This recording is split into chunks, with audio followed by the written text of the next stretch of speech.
ஏன் வர மாட்டேங்குது? எல்லாம் ஒரு தண்ணி மண்ணு வண்டி பஸ் வர மாட்டேங்குது. ஏன் வர மாட்டேங்குது? ஏன் வர மாட்டேங்குது? என்ன நாங்க அவங்கள கேவலமா இருக்கு.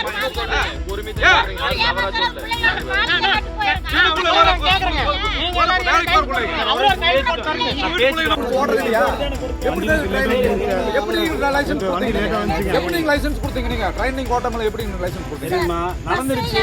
இனிமேல் நான் ரெடி பண்ணி எத்தனை நாள் சார் இப்படியே சார் இனி அடுத்த 2-3 வருஷம் ரெடி இல்லைங்கம்மா. நாளைக்கு நான் ரெடி பண்ணி கொடுத்துறேன். பேசிட்டு வாய்ப்பே இல்லை பண்ண மாட்டேங்க. பல பேர் நம்பி பண்ண மாட்டேங்க.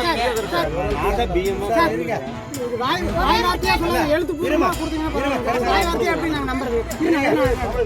சார் இது வாய் வார்த்தையா சொன்னீங்க எப்படி நம்புறது? எழுத்து பூர்வமா எழுதி கொடுங்க சார். 8 மணி வரைக்கும் நாங்க வந்து நின்னுட்டு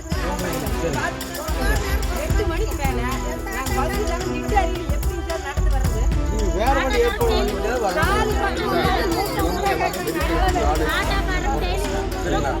வந்து எங்க ஊருக்குள்ள வந்துட்டு 200 ரூபாய் 250 ரூபாய் கொடுங்க. சரிங்களா? இதுல 100 ரூபாய் வந்து ஆட்டோ பண்ண கொடுத்தா நான் எப்படி பொழைக்கிறது?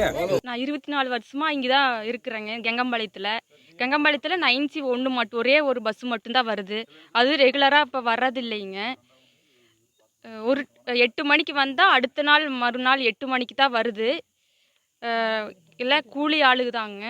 250 ரூபா கூலிக்கு தான் போகிறாங்க. அதுலேயும் ஆட்டோக்காரங்களுக்கு 100 ரூபா, போகும்போது 100 ரூபா, வரும்போது 100 ரூபா. இந்த பொட்டை பிள்ளைங்க நான் என்ன பண்ணுவாங்க? நான் ரெகுலராக போகிறேங்க. நானும் இன்னொரு பொண்ணுங்க. நான் எந்த ஆட்டோக்காரன் நம்பி ஏறுறது? நான் மெடிக்கலுக்கு தான் போயிட்டு இருக்கேங்க. இதை நம்பிட்டு நான் எவ்வளோ நேரம் நின்றுட்டு இருக்கேன்? 8 மணி வரைக்கும் நின்றுட்டு இருக்கேங்க. இருந்தாலும் வருதா? வேறு டிரைவரே கூப்பிட்டு சொல்கிறாங்க, பஸ்ஸு வராதுமா, ஆட்டோவை பிடிச்சிட்டு போங்கன்னு சொல்கிறாங்க. இந்த கூலி ஆளுங்க என்ன பண்ணுவாங்க? பஸ்ஸு பொள்ளாச்சியில் எடுக்கும்போதே தெரியாதுங்களா பஸ் இப்படி இது இந்த கண்டிஷனில் இருக்குது போகாது, அப்புறம் எதுக்கு இங்கே எடுத்துகிட்டு வர்றாங்க? வந்ததுக்கு அப்புறம் எதுக்கு சொல்லுவாங்க? இவர்களே ஃபோன் பண்ணி நிறையா பஸ் இருந்தால் தெரியாதுங்க. வர்றதே ஒரே ஒரு பஸ்ஸு தான்.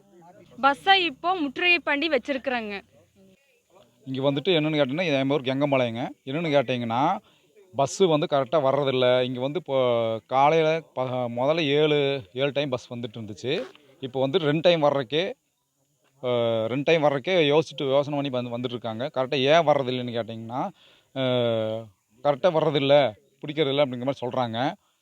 அப்புறம் பார்த்திங்கன்னா இப்போ 8 மணிக்கு வந்துட்டு இருந்துச்சு, 10 மணிக்கு ஒருக்க வந்துட்டு இருந்துச்சு, 1:30 ஒருக்க வந்துட்டு இருந்துச்சுங்க, 3:30 ஒருக்க வந்துட்டு இருந்துச்சு, 6:30 ஒருக்க வந்துட்டு இருந்துச்சு, நைட்டு 9 மணி வரைக்கும் பஸ் வந்துட்டு இருந்துச்சுங்க. இப்போ வந்து கரெக்டாக வர்றது இல்லை. இப்போ வந்து பொம்பளை பிள்ளைக்கு போகிறக்கு சிரமமாக இருக்குது, ஸ்கூல் குழந்தைக்கு போகிறக்கு சிரமமாக இருக்குது. இந்த பஸ்ஸு வந்து ஏன் வர்றதில்லை? இப்போ யாருனால தவறு? கவர்மெண்ட்னால தவறா இல்லை டிரைவர் கண்ட்ராக்டர் மேலே தவறா அப்படிங்கிறது தெரில. சரிங்களா? இது வந்து தமிழக முதலமைச்சர் வந்துட்டு இது ஊர்ந்து எடுத்து கொஞ்சம் பார்க்கணும். சரிங்களா சார்? இப்போ வந்து சப் கலெக்டர்கிட்ட மனு ஏற்கனவே கொடுத்தாச்சு. நிறையா டைம் மனுவெல்லாம் கொடுத்தும் கூட எங்களுக்கு பஸ்ஸு வந்து ஏன் கரெக்டாக எங்கள் ஊருக்கு மட்டும் ஏன் வர மாட்டேங்குது? இது வந்து அத்திப்பட்டியா? ஏன் எங்கள் ஊருக்கு கரெக்டாக பஸ் வர மாட்டேங்குது? அதனால் பஸ்ஸு வந்து நாங்கள் முற்றுகையிட்டு வச்சுருக்கிறோம். பிளே ஸ்டோர் மற்றும் ஆப் ஸ்டோரில் இருந்து பாலிமர் செயலியை QR கோடு மூலம் பதிவிறக்கம் செய்யுங்கள். செய்திகளை உடனுக்குடன் பெறுங்கள்.